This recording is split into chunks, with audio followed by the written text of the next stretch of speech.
بھٹی صاحب یہ آئے تھے وہ کچھ ہمیں کلیئرٹی دینے کے لیے. ایک سوال ان سے پوچھا ہے وہ نہ یہ اسپیشل سیکرٹری صاحب بتا سکے نہ چیف الیکشن کمشنر صاحب بتا سکے ہیں تاخیر ہوئی کیوں ہے, اور جو جواز انہوں نے تراشا چیف الیکشن کمشنر نے وہ کسی کے ماننے میں نہیں آتا. انٹرنیٹ آپ نے خود بند کیا, اسی کنیکٹیویٹی کو آپ نے ایشو بنا لیا, تو مزید گڑبڑ کر کے چلے گئے معاملے کو. اکبر صاحب گزارش یہ ہے کہ الیکشن کمیشن صاحب پہلے دن سے نہایت احترام کے ساتھ متنازع تھے, متنازع ہیں. صحیح. آج جو تاخیر کی ہے انہوں نے انبلیویبل ہے.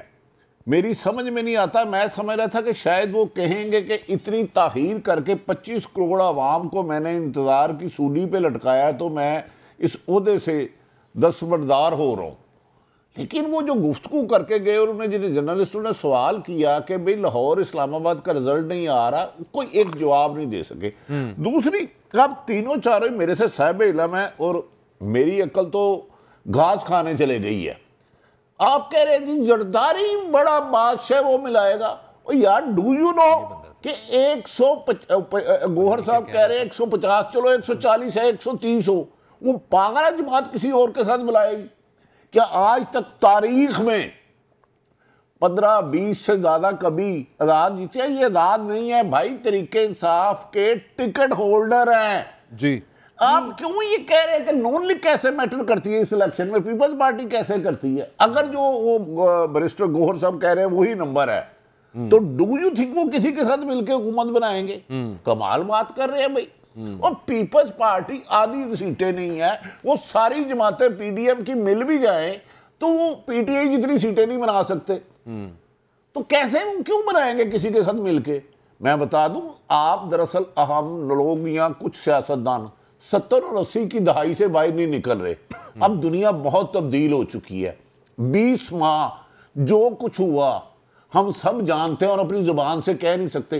اس کے باوجود بھی پاکستان کی غیور قوم, عورتیں, بچے, جوان نکلے اور انہوں نے انتہا کر دی ووٹ ڈالنے کی. اس قدر سختی ہیں, اس قدر رکاوٹیں, دریا آگ کا دریا عبور کیا اور لوگوں نے ووٹ ڈالے. تو ڈو یو تھنک ان کا جو جیتا ہے عمران خان کے نام پر, اگر وہ آزاد بندہ کہیں اور جاتا تو اس کے حلقے والے چھوڑیں گے اس کو؟ یاد رکھ لیں عمران خان کو پڑا ہے. بارہا میں کہہ رہا ہوں, گزارش ہے جو لاہور سے پی ٹی آئی کے بھی کینڈیڈیٹ کھڑے ہیں, وہ ایک وارڈ کی ایک گلی کا اپنے گھر کا الیکشن نہیں جیت سکتے. یہ ووٹ آپ کیوں نہیں سمجھتے کہ عمران خان کے نام پر پڑا ہے؟ بھٹی صاحب جنہوں نے الیکشنز میں ووٹ ڈالا ہے, جوک تر جوک وہ گھروں سے نکلے, انٹرنیٹ فون کی بندش کے باوجود گئے اور وہاں پر انہوں نے اپنا حق رائے دہی استعمال کیا, اس کو اٹھا کے جو ڈسٹ بن میں پھینکنے کی کوشش ہو رہی ہے اس پر عوام کا بھی تو کوئی ریاکشن ہے نا. یہاں پہ تو ہم صرف میرا خیال ہے باجوہ صاحب, اگر خدا نہ خواستہ حقائق چینج کرنے کی کوشش کی گئی تو میں یاد رکھ لیں, جب آدمی کسی کو آپ بہت زیادہ دیوار سے لگاتے ہیں اور اس کے گردن پر انگوٹھا رکھ دیتے ہیں, یا تو وہ گر جاتا ہے, مر جاتا ہے, یا آپ کو مار دیتا ہے. گزارش ہے کہ مسلم لیگ نون کو آپ مجھ سے بہت زیادہ جانتے ہیں, محترم نواز شریف صاحب کو بھی اور ان کی دیگر قیادت کو بھی. ڈو یو تھنک اگر وہ جیتے ہوتے 13 میں, آپ نے خود 10 دفعہ کا 10 بجے انہوں نے اعلان کر دیا تھا, اب تک تو انہوں نے طوفان بدتمیزی بنا دینا تھا, نہ انہوں نے الیکشن کمیشن کو چھوڑنا تھا, نہ انہوں نے عدلیہ کو چھوڑنا تھا, نہ کسی کو چھوڑنا تھا. اگر وہ جا کے گھر سو گئے ہیں, جو ماڈل ٹاؤن ہیڈ آفس بند ہو گیا ہے, تو ڈو یو تھنک اب بھی کوئی اتنی ڈیلے کرنے کا جواز بالکل عقل کام نہیں کر رہی؟ یہی تو میں نقطہ اٹھا رہا ہوں نا بھٹی صاحب, یہی تو میں نقطہ اٹھا رہا ہوں کہ اگر وہ جیت گئے تھے تو ان کو پھر سب سے زیادہ احتجاج تو انہیں کرنا چاہیے تھا کہ بھئی ہم جیتے ہوئے ہمارا رزلٹ اناؤنس کرو. دیکھیں نا, یہاں پر یہ اب ایشو کیچ 22 جسے کہتے ہیں کہ الیکشن, جو میں یہ بات اس لیے کہہ رہا ہوں کہ آپ یہ کہہ رہے ہیں کہ اگر نتائج جو ہیں وہ ان کے حق میں نہیں آتے تو کیا ہوگا صبح. میں یہ کہہ رہا ہوں کہ یہ ہوگا صبح کہ یہ سوال اٹھے گا جو میں بھی اٹھا رہا ہوں کہ بھئی اگر وہ جیت گئے تھے تو پھر ان کو تو سڑکوں پہ ہونا چاہیے تھا, وہ تو پہنچ جاتے کہ بھئی آپ نے رزلٹ. اب ادھر سے پیپلز پارٹی بول رہی ہے, ادھر سے ایم کیو ایم کہہ رہی ہے, ادھر سے جماعت اسلامی کہہ رہی ہے, ادھر سے پی ٹی آئی کہہ رہی ہے, تو یہ تو مطلب ایک بڑا گزارش ہے جو الیکشن کمیشن کے کسی بھی ذمہ دار نے کیا وہ بھی نامناسب انداز میں صحافیوں کو ڈیل کیا گیا اور کوئی پراپر ریزن نہیں بتا سکے کہ تاخیر کی وجہ کیا ہے. اور انہوں نے کہا اب لاہور اور اسلام آباد کا رزلٹ نہیں آیا, اور وہ ایسا لگ رہا تھا بعد میں ناراض ہو کے چلے گئے. نتائج بھی نہیں دے سکے. نہیں دیکھیں اس طرح تو کبھی بھی نہیں ہوا. یہ ضرور ہوا ہے کہ دھاندلی کے الزامات اٹھے ہیں یہ, اور آج اس دفعہ تو خیر اب کیا بندہ بات کرے, مطلب ہے کہ وہ انٹرنیٹ ہی بند تھا اور کوئی سر پیر, اور پھر تاریخ آگے پیچھے دائیں بائیں, وہ پھر سپریم کورٹ انوالو ہوئی بیچ میں, ان کی طرف سے تاریخ آئی, جو بھی کچھ ہوتا رہا وہ. لیکن میں صرف اس بات پہ حیران ہوں کہ ایک ادارہ بنا صرف ایک کام, اس کا کوئی دوسرا کام نہیں ہے, کوئی دوسرا کام نہیں ہے اس کے علاوہ کہ وہ ایک الیکشن 5 سالوں کے بعد کروائے گا. اب مسئلہ یہ ہے کہ وہ 5 سالوں کے بعد ایک الیکشن, اور اس سے پہلے جو کچھ ہوتا رہا وہ الگ قصہ ہے, اس پہ بھی سوالات ہیں بہت سے. نہیں اس کے علاوہ کہ وہ ایک الیکشن 5 سالوں کے بعد کروائے گا. اب مسئلہ یہ ہے کہ وہ 5 سالوں کے بعد ایک الیکشن, اور اس سے پہلے جو کچھ ہوتا رہا وہ الگ قصہ ہے, اس پہ بھی سوالات ہیں بہت سے.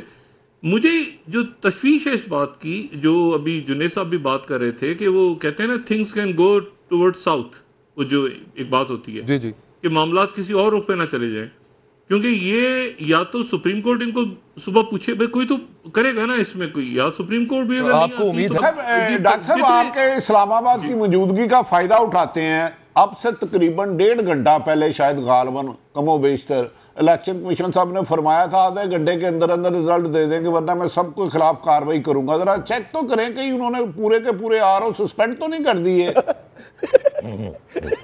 نہیں سسپینڈ کر دیے تو پھر ہم یہاں بیٹھ کے کیا کر رہے ہیں, پھر ہم بھی اپنے گھروں کو جائیں, ہم بھی اپنے گھروں کو جائیں. اگر سسپینڈ کر دیے انہوں نے تو پھر رزلٹ ذمہ دار آدمی ہے, بھٹی صاحب ضرور سسپینڈ کروائیں, لیکن خدا کے لیے ان کو کہ رزلٹ دے کے جائیں, پھر ہمیں جدھر مرضی چلے جائیں, ہماری تو چھٹی کرائیں. ویسے ڈاکٹر صاحب آپ نے بہت سارے الیکشن کور کیے, میں نے بھی کیے, میرا تو یہ پہلا حیرت انگیز اس کا سامنا ہوا ہے. آپ کو اس سے پہلے کبھی اس قسم کے مناظر دیکھنے کو ملے ہیں؟ نہیں, الیکشن تو اس سے پہلے 2008 کا الیکشن بھی کچھ ایسے ہی ہوا تھا. اس الیکشن میں بھی آپ یاد کریں تو مسلم لیگ کاف جو ہے وہ حکومت بنا رہی تھی, لیکن پھر آخر میں پتا چلا کہ وہ نہیں بنا رہے.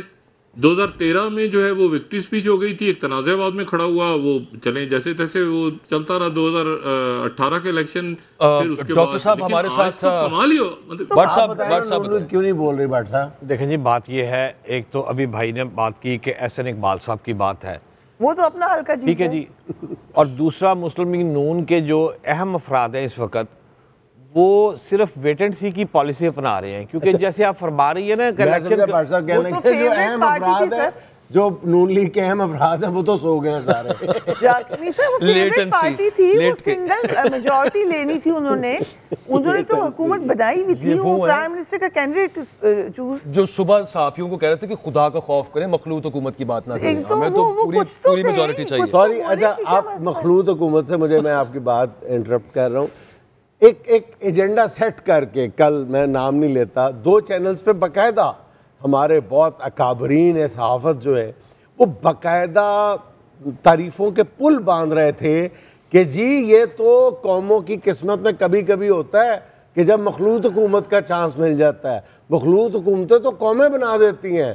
یعنی ہم ساری زندگی بچپن سے لے کر آج تک یہ سنتے آئے ہیں, سیاسیات کے صحافت کے طالب علم ہونے کی حیثیت سے ڈاکٹر صاحب اس بات کی گواہی دیں گے, بھٹی صاحب ہمارے ساتھ ہیں.